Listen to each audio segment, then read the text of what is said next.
To speak on the topic, 3 C's of success, ladies and gentlemen, please welcome Ms. Anam Shakil. Assalamu alaikum, everyone. Rabbi shrah li sadri wa yassir li amri wahlul uqdatam min lisani yafqahu qawli. अपनी बात का आगाज़ करूँगी। सबसे पहले आप सबका शुक्रिया अदा करना चाहती हूँ फार्मीवो की टीम का। आपने मेरे इंट्रोडक्शन में बहुत सारी चीज़ें सुनी। अब मैं आपको एक रियलिटी बताती हूँ।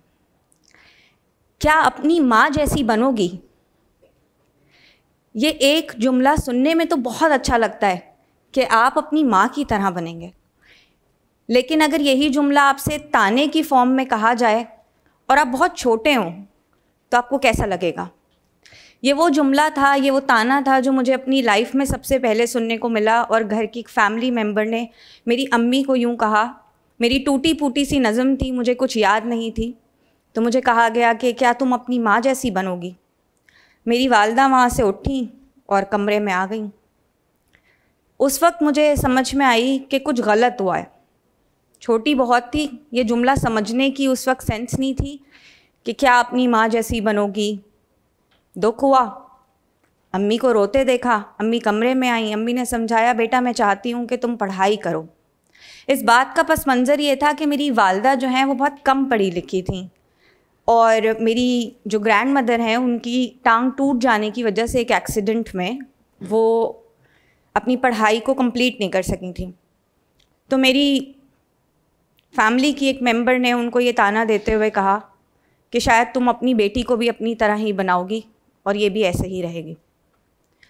ये वो पॉइंट था जब लाइफ में आपको पहली दफ़ा कुछ गलत होने का एहसास हुआ और आपने अपनी माँ को तसल्ली दी और उनके आंसू पोंछते हुए कहा, जी अम्मी, जैसा आप कहें। पढ़ाई का सिलसिला शुरू हुआ। थोड़ी बहुत ज़हीन थी तो पारसी एडमिनिस्ट्रेशन थी हमारे स्कूल की और मुझे मौका मिला पढ़ाई करने का। वहाँ पे जब पहली दफ़ा मेरा रिज़ल्ट अनाउंस हो रहा था क्लास 1 का, तो मेरी अम्मी बाहर वेट कर रही थी। मेरी अम्मी ने मेरे अब्बू से कहा कि आप जाएं अंदर और रिज़ल्ट लेकर आ जाएं, क्योंकि मुझ में इतनी हिम्मत नहीं है कि मैं अंदर जाके इसका रिज़ल्ट सुन सकूं। पता नहीं, बच्ची है, मैं भी कम पढ़ी लिखी हूँ, कैसा रिज़ल्ट आएगा। मेरी प्रिंसिपल बैठी हुई थी स्कूल की और उन्होंने मेरी वालदा से, मेरे अब्बू से कहा कि आप इनकी अम्मी को साथ लेकर नहीं आए। उन्होंने कहा वो बाहर वेट कर रही हैं। उन्होंने कहा आप उनको अंदर बुलाइए, और उनके हाथ में मेरा रिज़ल्ट दिया और ये कहा कि आपकी बेटी फर्स्ट आई है। दैट वॉज द पॉइंट कि जहाँ मुझे समझ आया कि थोड़ा सा हिम्मत करने से अपनी ज़िंदगी का पहला C, the 3 C's of my life, the 3 C's of my success, पहला सी स्टार्ट हुआ करेज। कि अब पहली दफ़ा फर्स्ट पोजीशन ले लिए तो लोग कहेंगे कि पहली दफ़ा में तुक्का भी लग सकता है, लेकिन उस सक्सेस को मेंटेन करना और 1-2 मैट्रिक फर्स्ट पोजीशन लेकर आना और एक पोजीशन होल्डर की हैसियत से अपने स्कूल से निकलना, that was a big achievement. उसके बाद second phase of life start होता है और आप अपनी हायर स्टडीज़ के लिए तैयार होते हैं। आपको अपनी हायर स्टडीज़ में आपकी वालदा की ये ख्वाहिश है कि आप चार्टर्ड अकाउंटेंट बने, लेकिन मैंने उनको बताया कि अम्मी I am not good with numbers, मुझे बिल्कुल मैथ्स पसंद नहीं है, मैं चार्टर्ड अकाउंटेंसी में शायद नहीं आ सकूँगी। अच्छा बेटा, फिर यूनिवर्सिटी से तालीम हासिल कर लो। अब 52 डिपार्टमेंट्स हैं, गाइड करने के लिए कोई नहीं है। सो 52 डिपार्टमेंट्स, 25,000 स्टूडेंट्स, एक ऐसी यूनिवर्सिटी के अंदर एडमिशन लेने के लिए बहुत मेहनत की, टेस्ट की तैयारी की, बट मॉर्निंग में आप फेल हो गए। सो इवनिंग में आपको परसेंटेज के ऊपर एडमिशन मिल गया और आपने अपनी पढ़ाई का सफ़र शुरू कर दिया। यूनिवर्सिटी ऑफ कराची के अंदर आपने पब्लिक एडमिनिस्ट्रेशन में अपनी पढ़ाई शुरू कर दी। अब आप MPA बनने की तैयारी में हैं और आपने अपनी तैयारी मुकम्मल कर ली। जब डिग्री का टाइम करीब आया तो ये अनाउंसमेंट हुई। ये मेरी वालदा की ख्वाहिश थी कि मैं गोल्ड मेडल पहनूं, और उस वक्त इशरतुल इबाद साहब हमारे गवर्नर थे, तो गवर्नर साहब आके मेडल पहनाई। ये एक बहुत अम्मी के लिए एक ड्रीम की तरह था। तो हम 4 साल तक इसी मेहनत में थे कि बस अब इतनी मेहनत करेंगे कि गोल्ड मेडल लेकर ही घर वापस आएंगे। उस मेहनत का ये हुआ कि जब डिग्री का टाइम करीब आया तो ये हमें इन्फॉर्मेशन मिली कि इवनिंग के जो स्टूडेंट्स हैं यूनिवर्सिटी ऑफ कराची में उनको गोल्ड मेडल नहीं दिया जाता, ये सिर्फ मॉर्निंग के स्टूडेंट्स के लिए है। आंसू बहाए अपनी हसरतों पे, 4 साल की मेहनत पे, और जाकर सो गए। अगले दिन दुआ की अल्लाह से कि अल्लाह अब तो आप ही का सहारा है, बहुत मेहनत की है। कुछ दिन गुजरे, हमारी कॉन्वोकेशन की अनाउंसमेंट हुई और उस कॉन्वोकेशन की अनाउंसमेंट में वाइस चांसलर ने अनाउंस किया कि ये वो साल है जिसमें इवनिंग के स्टूडेंट्स को जिन्होंने फर्स्ट पोजीशन ली है उनको गोल्ड मेडल दिया जाएगा। So this was again a history making gold medal for my अम्मा कि मैंने उस चीज़ को, उस ताने को बहुत करेजसली फेस किया और अपनी लाइफ में अपने पहले सी को बहुत करीब से देखा। अब मरहला शुरू होता है कि आपने पढ़ाई कर ली और आपने ये इम्पैक्ट क्रिएट कर दिया, एक बड़ा इम्पैक्ट जो आपने अपनी फैमिली में क्रिएट किया। अब आपने कॉरपोरेट वर्ल्ड में आना है। पहले ही आपकी पढ़ाई को लेकर ख़ानदान में हमारे usually in my maternal side ऐसा था कि ज़्यादातर लड़कियों की 17 से 18 साल में शादी हो जाती है और majority my cousins are married, सबके 2-3 बच्चे हैं और आई एम सिंगल। ये भी एक बहुत बड़ा क्वेश्चन था। जब मैं अपने कॉरपोरेट वर्ल्ड का आगाज़ करने लगी तो मैंने सोचा कि मैं अपने मामू से, कज़न से, खालू से हेल्प लेती हूँ, उनसे कहती हूँ कि मेरी आपके अच्छे कॉन्टैक्ट्स हैं, क्या आप मुझे कहीं जॉब दिलवा देंगे? तो मेरे मामू ने मुझे वो जुमला कहा जो हर सिंगल लड़की को सुनने को मिलता है, बेटा शादी कर लो। तो मैंने कहा ठीक है। इसीलिए मैं मैडम तस्नीम की बातों को बहुत इन्जॉय कर रही थी क्योंकि बहुत दिल पे लग रही थी वो कि बेटा शादी कर लो। मैंने कहा शादी नहीं करनी है, जॉब करवा देंगे, ये CV ले लें, ये करके आई हूँ, ये अचीवमेंट्स हैं, गोल्ड मेडलिस्ट हूँ, इसमें तो कोई प्रॉब्लम ही नहीं है, जॉब करवा दें, आपके इतने अच्छे अच्छे ताल्लुक़ हैं, बेटा शादी करो तुम, ठीक है। अब जो बनना है, जो करना है, वो अपने पैरों पे खड़े होके करना है। अब्बू मेरे इतने ज़्यादा इंडस्ट्री में इन नहीं थे, टू बी वेरी प्रिसाइज उनका कोई कॉरपोरेट सर्कल नहीं था, तो इसलिए मुझे अपनी मैटरनल फैमिली की तरफ देखना पड़ा और उनसे मैंने हेल्प के लिए कहा और फिर मुझे एक ऐसा जुमला सुनने को मिला जिसके बाद मैंने कभी उनसे दोबारा हेल्प लेने का नहीं सोचा। फिर मैंने अपनी कोशिश शुरू की और यूनिवर्सिटी के ही कुछ कॉन्टैक्ट्स को निकाल के लिंक्डइन की एक प्रोफाइल बनाई, अपनी ब्रांडिंग के ऊपर काम करना शुरू किया और अपने एक बड़े इम्पैक्ट की तरफ जो तालीम मैंने हासिल की है उसको आगे स्प्रेड आउट करने के लिए काम शुरू किया। और इस काम का जो आगाज़ था वो मेरी यूनिवर्सिटी के कुछ टीचर्स ने मुझे गाइड किया, मेंटोर किया। जैसे मैडम ने कहा कि मेंटोरशिप लाइफ में बहुत इम्पॉर्टेंट है, तो मुझे मेरी लेडी टीचर ने एक जुमला कहा, एक ताने ने करेज दिया था, एक दूसरे जुमले ने दोबारा करेज दिया।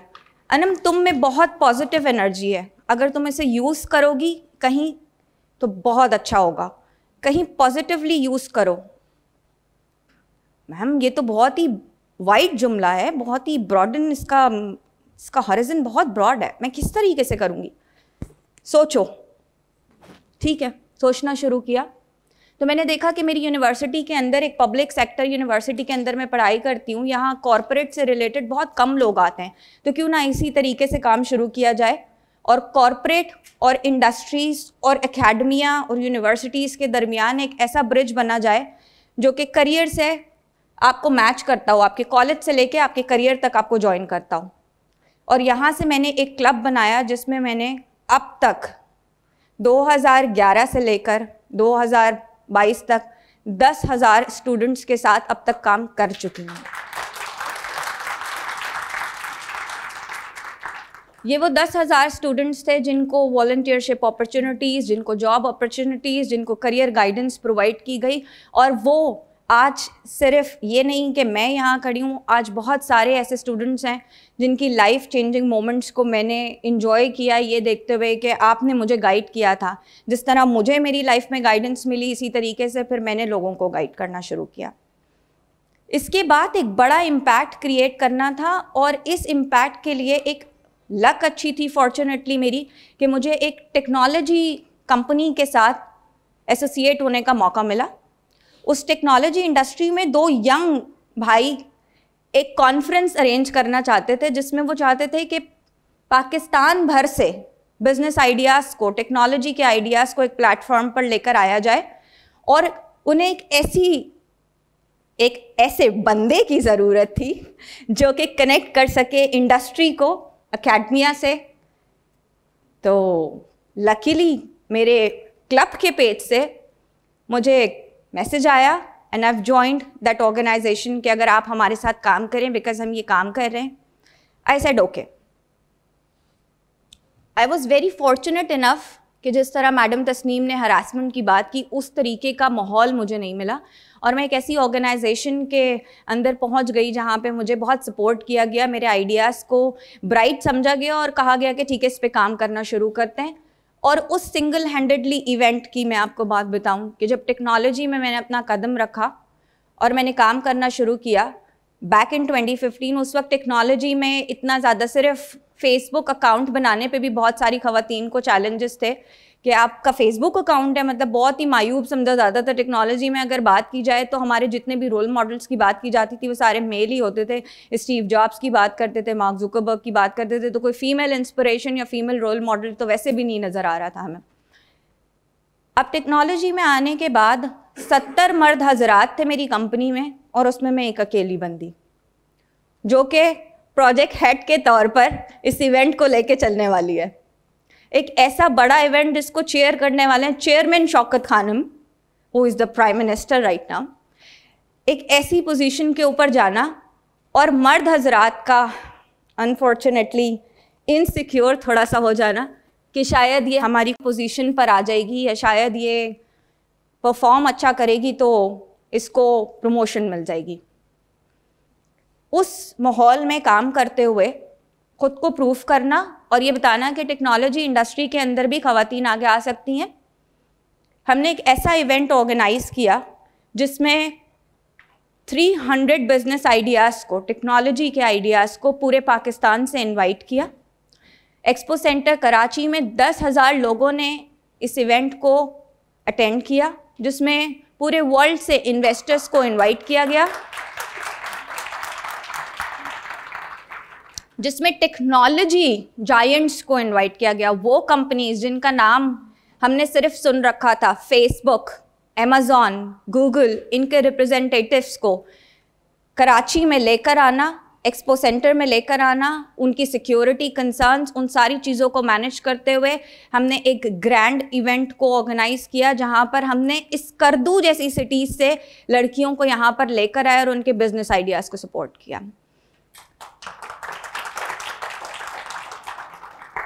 दैट वॉज द टाइम कि टेक्नोलॉजी इंडस्ट्री के अंदर मैंने अपना कदम रख दिया और पाकिस्तान के स्टार्टअप इकोसिस्टम को सपोर्ट करना शुरू किया। मेरे बॉसेस की मुझे बहुत सपोर्ट रही। उन्होंने मुझे कहा कि तुम ओपन एंडेडली काम करो, ठीक है, जैसे तुम्हें चलाना है वैसे चलो।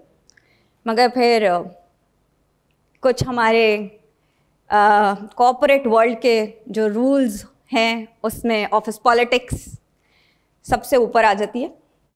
सो उसी पॉलिटिक्स की नज़रअंदाज मैं कहूँगी कि विक्टिम बनते हुए मैंने डिसाइड किया कि अब ये 3 साल यहाँ पे बहुत हुए और इस इकोसिस्टम के साथ मैं अटैच हो गई हूँ, तो why not to have a bigger गोल।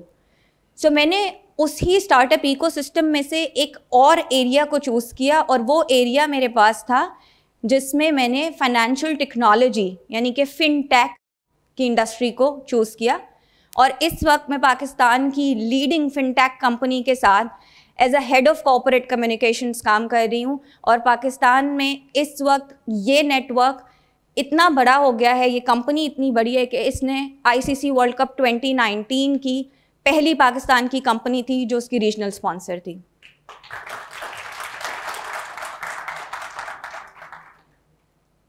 ये वो इम्पैक्ट था जो मैं क्रिएट करने के लिए चली थी, इस कमिटमेंट के साथ कि जो मैंने सीखा है, जो तालीम मैंने हासिल की है, उस तालीम को मुझे आगे पास ऑन करना है। इस कमिटमेंट के साथ मैं लेकर अपने आप को चलती रही। बहुत सारी टाइम ऐसा हुआ कि आप थक जाते हैं, आप कहते हैं नहीं शायद अब नहीं हो पाएगा, शायद ये वक्त सही नहीं है, शायद हालात आपके फेवर में नहीं है, मगर आपको कोशिश करते करते यहाँ तक पहुँचना होता है। And that was my commitment towards me, towards my society, towards my community. और इसी कम्युनिटी सपोर्ट को देखते हुए मुझे वर्ल्ड इकोनॉमिक फोरम के इनिशिएटिव ग्लोबल शेपर्स कम्युनिटी की जानिब से सिलेक्शन मिली और मैं इस वक्त वर्ल्ड इकोनॉमिक फोरम की GSC के अंदर as a Global Shaper Karachi represent करती हूँ। That was not enough. That was not enough. Community service is in my blood. Corporate social responsibility का नाम बहुत दफ़ा सुना था, लेकिन इसको किस तरीके से अप्लाई करना है, किस तरीके से लेके चलना है, ये मुझे मालूम नहीं था। लेकिन मैंने अपने आप को कमिटमेंट के साथ आगे चलाते रखा और मैंने कहा कि नहीं, आपने काम करते रहना है। जब आ गई, जब 10 साल निकाल लिए, तब पता चला कि अच्छा, इसको तो कहते हैं कॉर्पोरेट सोशल रिस्पॉन्सिबिलिटी। ये तो वो इम्पैक्ट है जो कि मैं क्रिएट कर रही हूँ बहुत सारे यंगस्टर्स की लाइफ में, बहुत सारी ख़वातीन की लाइफ में। और शायद अगर आज मैं यहाँ खड़े होकर टेक्नोलॉजी इंडस्ट्री के बारे में बात कर रही हूँ तो ये भी एक इंस्पिरेशन से कम नहीं है कि आपने अपने आप को इस मुकाम पे लेके आया जहाँ आप 70 मर्दों की टीम में अकेले खड़े होते हैं। और जब 70 मर्द बैठे होते हैं और उसमें आप एक छोटे से बैठे होते हैं तो आपको कंसीडर किया जाता है कि शायद ये तो दिखने में भी बच्ची जैसी लगती है, ये क्या करेगी। बट अल्हम्दुलिल्लाह आपको ग्लोबल लेवल पे ऐसा बिल्कुल नहीं देखा जाता। शायद नेशनल लेवल पे हमारी सोसाइटी में मेंटालिटीज़ ऐसी हैं कि हमें दिखने पे जज किया जाता है, अपीयरेंसेस पे जज किया जाता है, लेकिन ग्लोबली ऐसा नहीं है। सो इन सारी 10 साल की अनथक मेहनत और इम्पैक्ट को देखते हुए मुझे इस 2001 में 4 मंथ्स के एक रिगरस प्रोसेस से गुजारते हुए जूरी ने सिलेक्ट किया। और ये वो अवार्ड था जिसमें 1000 से ज़ायद नॉमिनेशंस रिसीव हुई थी पूरे वर्ल्ड से, और जिसमें सिर्फ 50 ऐसी वुमेन थी जिनको ये टेक्नोलॉजी का अवार्ड ग्लोबंट ने देने का ऐलान किया। जब रीजनल फाइनलिस्ट अनाउंस हुए और उसमें मैंने अपना नाम देखा कि पाकिस्तान से, एक तो पाकिस्तान अगेन पहली दफ़ा इस ग्लोबंट वुमेन अवार्ड में पार्टिसिपेट कर रहा है, वो अवार्ड जो टेक्नोलॉजी से रिलेटेड है। जब टेक्नोलॉजी की रोल मॉडल्स ही अवेलेबल नहीं है तो अवार्ड कैसे होगा। तो जब पाकिस्तान में पहली दफ़ा इस अवार्ड में पार्टिसिपेशन का मौका आया तो सबकी नॉमिनेशंस गई और पाकिस्तान से 8 लड़कियों की, हर एक लड़की की स्टोरी अपनी जगह बहुत ज़बरदस्त थी। 8 नॉमिनेशंस में से रीजनल फाइनलिस्ट नवंबर में अनाउंस हुए। नवंबर 2021 के अंदर जब रीजनल फाइनलिस्ट अनाउंस हुए और उन टॉप 3 में मैंने अपना नाम देखा, I was like flying high and I thought Anam, बस ये बहुत खुशी की बात है, तुम रीजनल फाइनलिस्ट तक आ गई हो, अब फाइनल्स में आना, वो भी ग्लोबल लेवल के ऊपर, शायद आपकी स्टोरी इतनी सक्सेसफुल नहीं है, अभी अभी काम बाकी है। दिसंबर 9 को अनफॉर्चुनेटली मैं जो मेन ग्लोबल सेरेमनी थी वो अटेंड नहीं कर सकी। और सच्ची बात ये थी कि मोटिवेशन भी नहीं थी, क्योंकि मुझे लगा मैं सिलेक्ट हो ही नहीं सकती। अगले दिन आके मैंने कहा जो भी लड़की सिलेक्ट हुई होगी उसको कॉन्ग्रेचुलेट करना तो बनता है, क्योंकि जो भी विन कर रहा है वो पाकिस्तान से पहली दफ़ा इस अवार्ड को विन करने लगा है।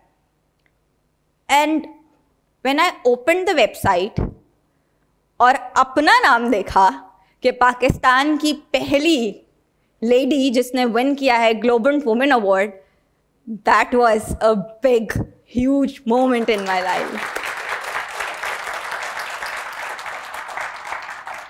So that was consistency. The courage shows कि किस तरह लेके चलना है हिम्मत से। अगर ख़ानदान में सबकी शादियाँ हो रही हैं तो ज़रूरी नहीं है कि आपने भी शादी करनी है। आपको एक बहुत ही मैटरनल फैमिली से स्पेसिफिकली मुझे मेरी बहुत सुनने को मिला कि I am a rebellious girl, तो I am happy with that. जब ताने सुन लिए तो ये भी सुन लेंगे, ठीक है। Being a rebellious woman, if you think I'm a rebellious woman, but I wanted to make my career. I'm not saying at all कि शादी नहीं करनी है या मुझे जो हमारे इस्लाम का कॉन्सेप्ट है उसको फॉलो नहीं करना है, not at all. I'm saying I wanted to my career and I have this right to choose my right partner.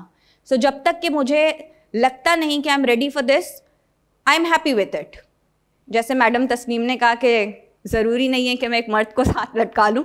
तो मुझे लगता है कि अभी आई am happy enough and I am enjoying my freedom. So this was the story of courage, commitment and with consistency 2 national awards, 4 international awards and 1 ताना कि अपनी माँ की जैसे बनोगी. This is Anam Shakeel.